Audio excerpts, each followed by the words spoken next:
نحمده ونصلي ونسلم على رسوله الكريم اما بعد فاعوذ بالله من الشيطان الرجيم بسم الله الرحمن الرحيم قال الله تعالى ما كان محمد ابا احد من رجالكم ولكن رسول الله وخاتم النبيين وكان الله بكل شيء عليم.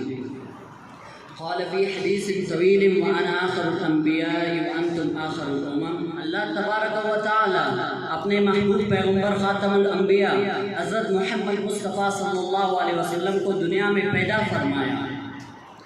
ان کی عظمت کا ڈنکا چارچاند عالم میں بجایا گیا اور اس محمد کے شہر کے قسم رب نے کھائی اور اس کے شہر کے خاک کو شفا خود رب نے قرار دیا اور جگہ جگہ اپنے نام کے ساتھ ان کا نام سجایا.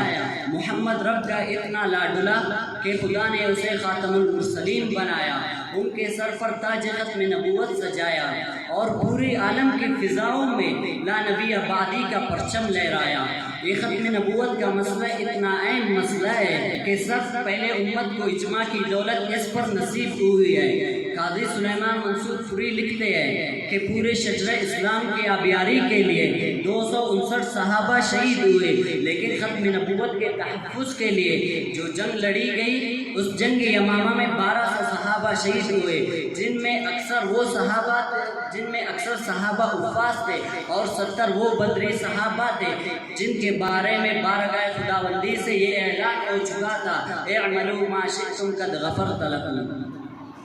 چنانچہ سامعین محترم، ہر دور میں جھوٹے مدعیان نبوت آتے رہے. ان کا مقابلہ کرنے کے لیے اللہ تعالیٰ نے اپنے پاکیزہ بندوں کو سیسا پھیلائی ہوئی دیوار بنا دیا. چنانچہ ہندوستان میں مرزا غلام قادیانی نے جھوٹا نبوت کا دعویٰ کر کے عقیدہ ختم نبوت کی چادر کو تار تار کر کے اہل اسلام سے دشمنی مولی اور اللہ تعالیٰ نے اس فتنہ قادیانیت کے سرکوبی کا صحرا بھی علماء دیوبند کے سر پر بلوایا. علماء دیوبند نے پھانسی کی تختوں اور گولیوں کی گونچاڑ اور ہتکڑیوں کی جنکاڑ میں جب تک جان میں جان باقی رہی قادیانیت کا تعاقب کیا. علماء دیوبند نے عدالت اور قانون کے کٹہرے میں کھڑے ہو کر قادیانیت کو للکارا. چنانچہ 1932 میں علامہ انور شاہ کشمیری نے قادیانی وکیل کو جوابات دینے اور 1933 میں جب حضرت علامہ انور شاہ کشمیری کی دوبارہ مقدمہ بہاولپور کے لیے آئے تو مسجد میں ایک شخص مولانا عبدالحنان ہزاروی نے آپ کی تعریف کی.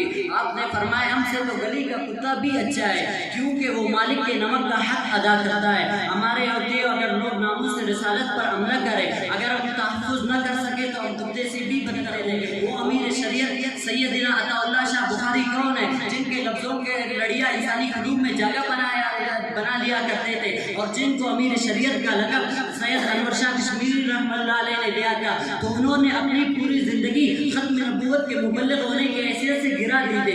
چوکوں اور چوراہوں پر خطاب کیے اور عوام الناس کے دلوں پر اپنے بیان سے ایسا اثر دکھاتے کہ مجموعہ ختم نبوت کے تحفظ کے لیے اپنے جان کے بازی لگایا کرتے تھے. اور وہ لوگ جو دلہا بن کر بارات کے ساتھ نکلتے اور وہ جو ہے ختم نبوت کے تحفظ کے لیے جان دے کر شہید ہو جایا کرتے تھے. امیر شریعت فرمایا کرتے تھے کہ میں کبھی مدینہ نہیں جاؤں گا کیونکہ اگر میں مدینہ گیا تو نانا جی سوال کریں گے اے عطا اللہ پاکستان میں یہ ملعون قادیانی میرے دین کتے کی طرح کاٹ رہے تھے اور آپ مدینے آئے تو کیا جواب دوں گا. اس لیے امیر شریعت جو ہے اکثر ختم نبوت کے مسئلے میں جیل میں رہتے تھے. پلٹ کر دیکھ ظالم تمنا ہم بھی رکھتے ہیں، اگر دوسرے کی مرمر ہے تو پتھر ہم بھی رکھتے ہیں. کچھ آداب اور اصول کے پابند ہیں ورنہ اس زبان اور منہ میں یہی علماء دیوبند رکھتے ہیں. واخر دعوانا الحمد